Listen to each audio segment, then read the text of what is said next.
Today we're going to take a close look at the O'Reilly Company based here in Springfield, Missouri, and see how their stock has performed and helped our clients over the years. Being in the business for more than 20 years now, I've learned that the O'Reilly stock is one to pay attention to. So let's take a closer look at some of the topical points that would make sense for us to do our research on. Recently, there's a new CEO that was brought on to O'Reilly this last year, and his name is Brad Beckham. And they had a nice article in the Springfield 417 magazine and Business Journal about him where I learned some more. What I relate to is nice with him. He actually worked his way up from literally the very bottom to the CEO of the company. So O'Reilly is a company that hires from within, and that's brought them great success, as we'll see with some of the charts that we're going to look at today. So let's take a look at some of the data around O'Reilly that's not necessarily stock-based, but company-based. So O'Reilly Auto Parts was founded in December of '57, and most of us that live in Springfield are very familiar with the name Chubb O'Reilly. He's the man that founded the company. The first location was right here in town, of course, over at 403 Sherman Parkway. They started out with 13 employees. A long time ago compared to where this company is nowadays. Now, O'Reilly has over 6,000 stores, and the actual 6,000th store was opened in Fort Gibson, Oklahoma in 2023. What makes us interested in the stock continuing to go forward is the fact that they have expanded into Mexico and very recently into Canada. So being a car guy myself, the first question I had is why expand into Mexico? Do they actually have an auto parts business or market there? And what I didn't realize is that Mexico is the world's fourth largest producer of auto parts. So it actually makes sense for O'Reilly to have stores there and distribution centers there to be able to get those parts up to the stores here in America. And basically they've got over 3.5 million vehicles that are produced each year, and there's a lot of business that comes from this segment.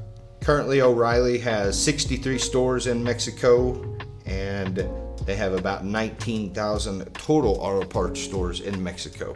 The reason this data is useful to me, this lets us know that there's plenty of room for growth. O'Reilly competes here in America against AutoZone and Advanced Auto Parts and does very well against them. Matter of fact, to the point that they've almost put Advanced Auto Parts out of business, and it's basically down to O'Reilly against AutoZone. So the most recent expansion that O'Reilly has taken on was moving into Canada.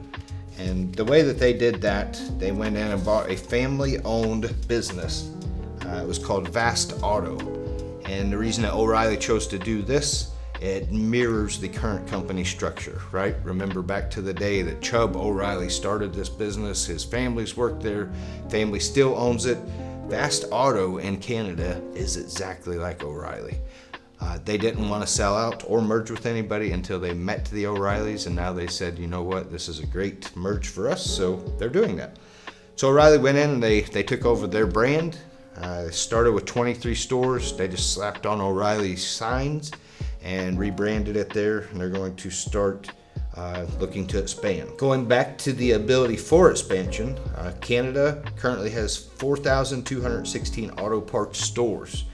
So O'Reilly's coming in with a total of 23. I think that they can gain a lot more market share up there as well and continue their dominance in the auto parts segment, just like they have here in America. And they have a lot of auto manufacturers that's up in Canada as well. So kind of like Mexico, it just makes sense to be doing business with our border countries if they actually have a viable auto parts or just automobile industry, period. And Canada has that as well.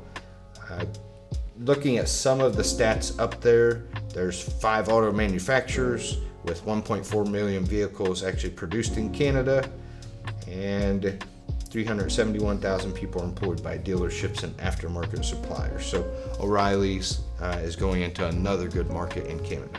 So now that we've taken a brief glance at some of the opportunities for expansion for O'Reilly, let's take a look at how they've been successful here in America. One of the stories I can share is probably one that all of you have too. My dad, when I was a little boy, we drove to O'Reilly to get auto parts all the time. There was one O'Reilly we went to. There's an O'Reilly in a lot of towns, and this next map will actually show you a location of all the O'Reillys across America. One right next to you, and I'm sure you've visited one before in your life. This next slide is going to show you all of the locations across America. Any green dot you'll see at the top is represented by an area where there's 5 or less locations, and any black dot there's going to be 5 or more locations.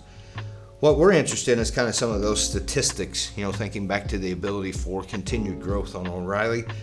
They've got 6,129 stores in America at this time, in 49 states and 3,337 cities. You can see there's several areas with a black dot where they have more than 5 stores, and this is going to be more of your metropolitan areas like a Springfield. For instance, going back to my hometown of Rolla, there is 1 O'Reilly store, but that's all they need, and it stays busy all the time. Now let's get into the fun stuff of how O'Reilly makes money and just how much of it they make, and it's a lot. And they have done really well over time. They've done well for us. If you're watching this video as a client of ours, you own a share of O'Reilly at a minimum. Our smallest accounts, even down to the $5,000 accounts, own 1 share of O'Reilly. That's how much we believe in this company. Let's look at some of the revenue numbers and see why that is. So looking at actual revenue, O'Reilly's annual revenue for 23 was $15.8 billion. If you take that over 6,100 stores on average, that's $2.6 million in average revenue per store. Then you can look at the calculations that we're interested in, potential growth. So we're O'Reilly, not we, but O'Reilly is forecasting 277 stores in Canada.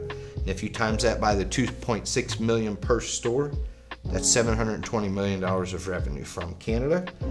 Mexico, they're forecasting, get this, 1,237 stores. That's a lot compared to where they're at now. And that is going to be $3.2 billion of revenue. Still a lot of room for growth. So now let's take a close look at the actual revenue that O'Reilly is bringing in. In 2023, the total revenue is $15.8 billion. If you take that figure and divide it by their total stores of roughly 6,100 at that time, that's $2.6 million of revenue per location per year.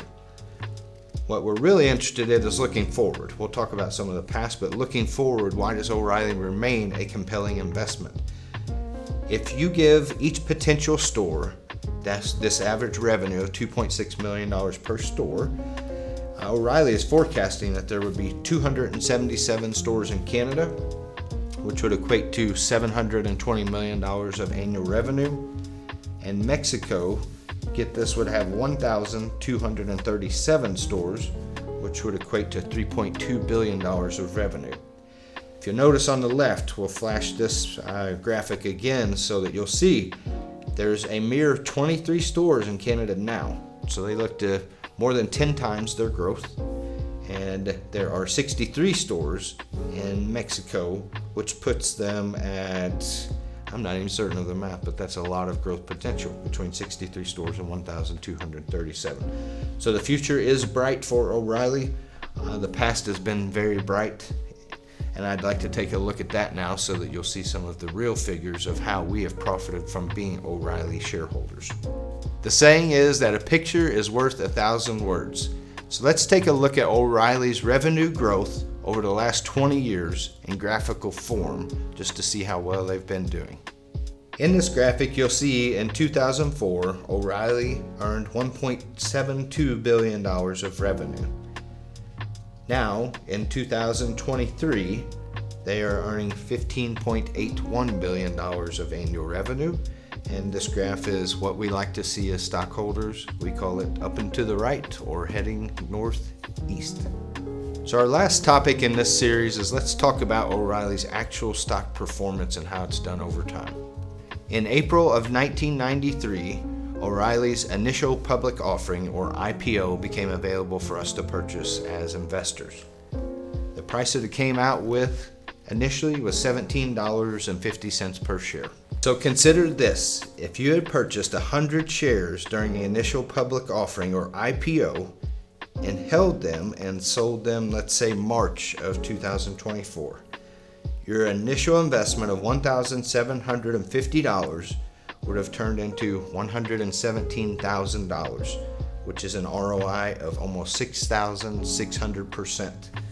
Not too bad if you had been a shareholder since 1993, and we happen to have some clients out there that are watching us today that have, so congratulations to those.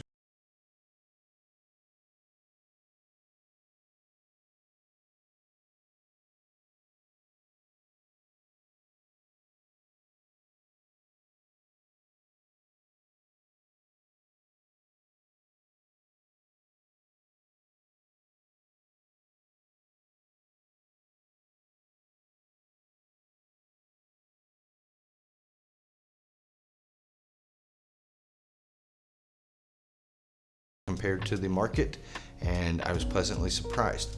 In this chart, we have plotted 4 different investments.